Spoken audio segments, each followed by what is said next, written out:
नमस्ते छात्रों, कक्षा सातवीं, विषय हिंदी, पाठ 7, जहाँ चाह वहाँ राह, भाग 1। जहाँ चाह वहाँ राह, जिसकी लेखिका है अनुराधा मोहिनी। उनका जन्म 21 सितंबर 1961 नागपुर, महाराष्ट्र में हुआ है। उनका परिचय है, अनुवाद के क्षेत्र में अनुराधा मोहिनी जी ने अमूल्य योगदान दिया है तथा अपने विविध पारिभाषिक कोशों की निर्मिति में सहभाग, वैचारिक एवं ललित पुस्तकों का संपादन किया है। तो कहानी की जो है जहाँ चाह वहाँ राह, इस पाठ की लेखिका कौन है? अनुराधा मोहिनी जी। और इस जो है कहानी में लेखिका ने हमें क्या बताया है? तो लेखिका ने यह बताया है कि संकल्प शक्ति और समुचित क्रियान्वयन से असंभव काम को संभव करने की प्रेरणा दी है। तो लेखिका जो है, अगर हमने मन में कुछ तय किया है या मन में ठान लिया है तो उससे हम क्या कर सकते हैं? तो क्रियान्वयन से असंभव काम को भी, अगर आप कुछ तय किया आपने तो उससे, अगर आपने मन में ठानी है तो उससे भी आप क्या कर सकते हो? असंभव से असंभव काम, जो कि पॉसिबल नहीं है, उस काम को भी आप पॉसिबल कर सकते हो। संभव असंभव ये एक दूसरे के अपोजिट वर्ड्स हैं। तो आप कौन सा भी काम जो है वहाँ पर कर सकते हो, क्यों? मन में केवल इच्छा शक्ति होनी चाहिए। तो देखिए, हम पाठ पढ़ते हैं अभी। देखो किताबों में, आप देखो, येसबा गांव की पाठशाला की घंटी बजी। धुआंधार बरसात हो रही थी। वर्षा के कारण प्रार्थना मैदान पर न होकर कक्षा में संपन्न हुई। उपस्थिति लेते हुए गुरुजी ने देखा कि आज कक्षा में बहुत कम विद्यार्थी थे। आज इतने विद्यार्थियों के अनुपस्थित रहने का कारण क्या है? उन्होंने विद्यार्थियों से पूछा। वही नाला गुरुजी, सबने एक स्वर में उत्तर दिया। तो देखिए, पाठ का जो है परिच्छेद हमने अभी पढ़ा। तो येसबा जो है गांव का नाम है। गांव का नाम क्या है? येसबा गांव। और येसबा गांव में एक पाठशाला है। उस पाठशाला की जो है घंटी बजी और वहां पर धुआंधार बरसात हो रही थी। तो उसी दिन जो है पाठशाला का टाइम हो चुका है, घंटी बज चुकी है और धुआंधार बरसात जो है बहुत जोरों से हो रही थी। और वर्षा के कारण प्रार्थना मैदान पर न होकर कक्षा में संपन्न हुई। देखिए, बारिश के दिनों में हम भी क्लास में क्या करते हैं? असेंबली लेते हैं। वैसे ही वहां पर बारिश जो है बहुत जोर से हो रही थी। तो इस वजह से प्रार्थना जो है असेंबली उनकी, तो वो मैदान में न होकर कक्षा में हुई, क्लास में हो गई।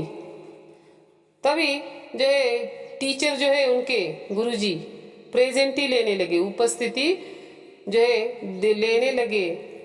तो गुरुजी ने देखा कि आज कक्षा में क्या है? बहुत विद्यार्थी कम है, विद्यार्थी छात्र ये बहुत कम है, उनकी संख्या जो है कम दिखाई दे रही है। तो गुरुजी ने जो है उन लोगों से पूछा कि विद्यार्थियों के अनुपस्थित रहने का क्या कारण है?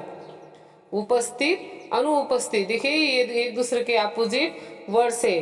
तो इतने बच्चे जो है अनुपस्थित यानी एब्सेंट आज क्यों है?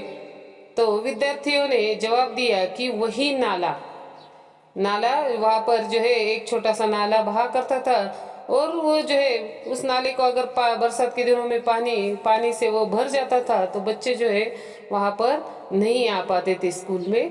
तो बच्चों ने इसलिए जवाब दिया कि वही नाला गुरुजी। सबने एक स्वर में उत्तर दिया।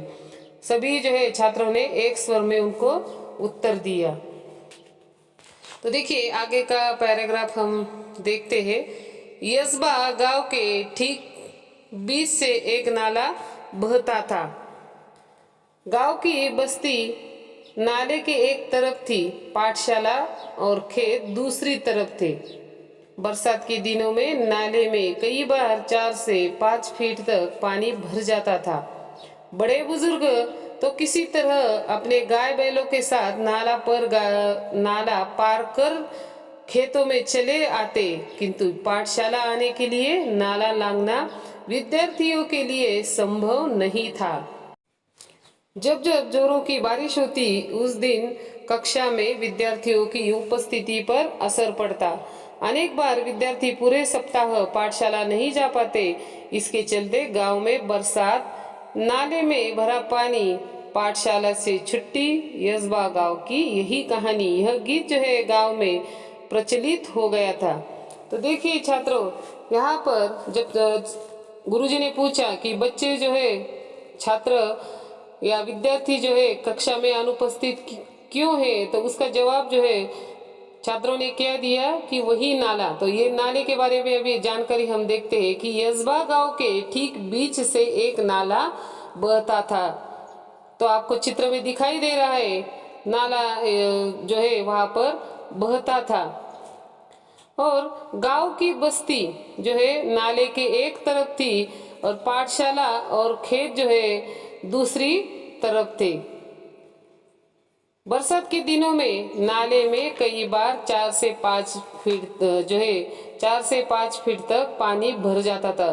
तो बरसात जो है वहां पर जब भी होती थी तो नाले में वहां पर पानी भर जाता था, जिसकी वजह से बड़े बुजुर्ग जो है, बुजुर्ग यानी वृद्ध व्यक्ति जो है वहां पर किसी तरह अपने गाय बैलों के साथ नाला पार कर जाते। लेकिन पाठशाला आने के लिए नाला जो है लांघना यानी पार करना विद्यार्थियों के लिए संभव नहीं था। अभी बच्चे जो है छोटे छोटे रहते तो उनको जो है वो नाला जो है पार कर वो स्कूल में या पाठशाला में आना उनके लिए संभव नहीं था, संभव पॉसिबल नहीं था।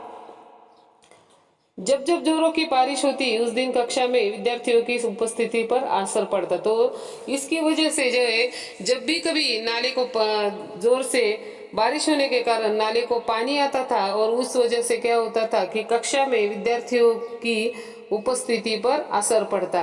अनेक बार विद्यार्थी पूरे सप्ताह पाठशाला नहीं जा पाते। तो उसकी वजह से अनेक बार जो है बहुत सी बार ऐसा हुआ करता था कि सप्ताह हफ्ते में हफ्ता भर भी वो जो है छात्र वहां पर पाठशाला में नहीं जा पाते। इसके चलते गांव में कौन सा गीत प्रचलित हुआ था, तो देखो इसके चलते गांव में बरसात कि गांव में जब भी बरसात हुई तो नाले में क्या होता था, पानी भर जाता था और पानी भरा तो पाठशाला को छुट्टी। और यशबा गांव की यही कहानी जो है वहां पर प्रचलित हुआ था।